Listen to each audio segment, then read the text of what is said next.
मंत्रिपदासाठी माझी जात आडवी येते, असे मत माध्यमांसमोर बोलताना आमदार प्रकाश सोळंके यांनी व्यक्त केले आहे. मंत्रिपदासाठी माझी जात आडवी येते. मी 5वी टर्म आमदार आहे, अनुभवी आहे. मला पक्षाचा 35 वर्षाचा इतिहास माहीत आहे. पक्षश्रेष्ठीच्या दृष्टीने बीड जिल्हा हा ओबीसीसाठी राखीव असावा असं वाटतंय. इथं बहुजन समाजाला कुठलंही स्थान द्यायचं नाही असं पक्षाने ठरवल्याचं दिसतंय. तसेच सोळंके पुढे म्हणाले की पक्षाचा इतिहास मला माहीत आहे. बीड जिल्हा हा राष्ट्रवादी काँग्रेसचा समर्थक राहिलेला आहे. मागील अनेक निवडणुकीचे दाखले देता येतील. केवळ आणि केवळ मराठा समाजाने राष्ट्रवादीला खंबीर पाठिंबा दिलेला आहे.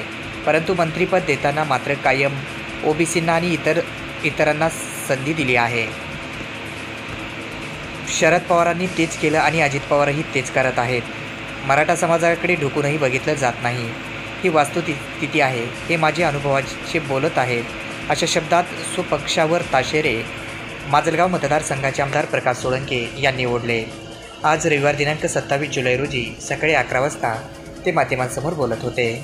यांच्या बाबतीत गुन्हेगार निष्पन्न झाले, आज गजाआड गेले, कोर्टात त्याची ट्रायल चालू आहे.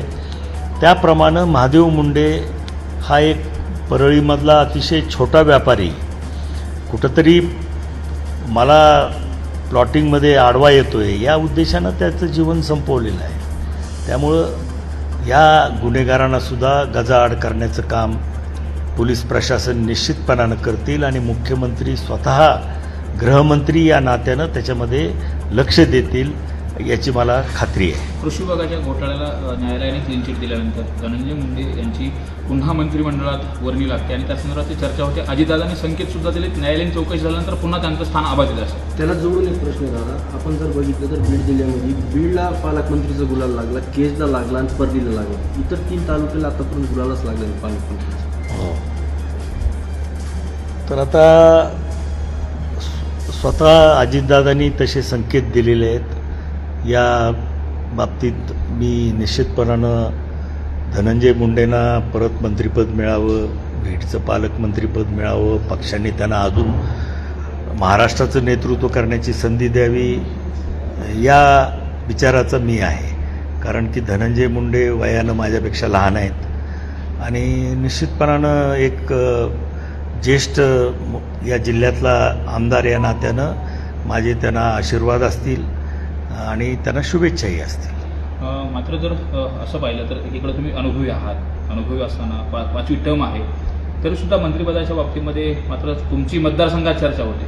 वरतून मात्र पक्षश्रेष्ठीकडून तशा पद्धतीने कुठला कौल दिला जातो नाही. आता हे पक्ष म्हणजे माझा जो काही अनुभव आहे पक्षश्रेष्ठींचा, आदरणीय पवारसाहेब असतील, आदरणीय अजितदादा असतील किंवा इतर नेते असतील जे निर्णय मंत्रिपदाच्या बाबतीत घेत असतात, त्यांनी बीड जिल्ह्यामध्ये नेहमीच ओबीसींना आणि मागासवर्गीयांना प्राधान्य देण्याचं काम मागच्या अनेक वर्षामध्ये या ठिकाणी झालेलं आहे आणि त्यामुळं ती त्यांची विचारधारा आहे. फुले शाहू आंबेडकर यांची विचारधारा, सगळ्या समाजाला बरोबर घेऊन जायचं, राजकारण करायचं, त्याच्या बाबतीत कुठंतरी ते सातत्यानं बीड जिल्ह्यामध्ये हे प्राधान्य देत आलेले आहेत आणि त्याच्यामध्ये काही चुकीचं आहे असं मला वाटत नाही. परंतु त्याच्यामध्ये या पक्षाचा जो कणा आहे, ज्या समाजाने आजपर्यंत या पक्षाला नेहमीच ताकद दिलेली आहे,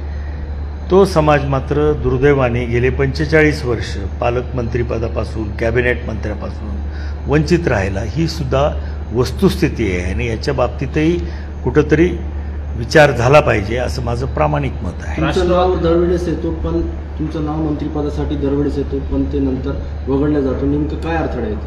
आता नावाची चर्चा ही होत राहते. जेव्हा जेव्हा मंत्रिमंडळ बनतं तेव्हा चर्चा होत असते. परंतु शेवटी पक्षश्रेष्ठी काय विचार करतात यालाच महत्त्व आहे. आडवं काय येतं? माझी जात आडवी येते असं मला वाटतं.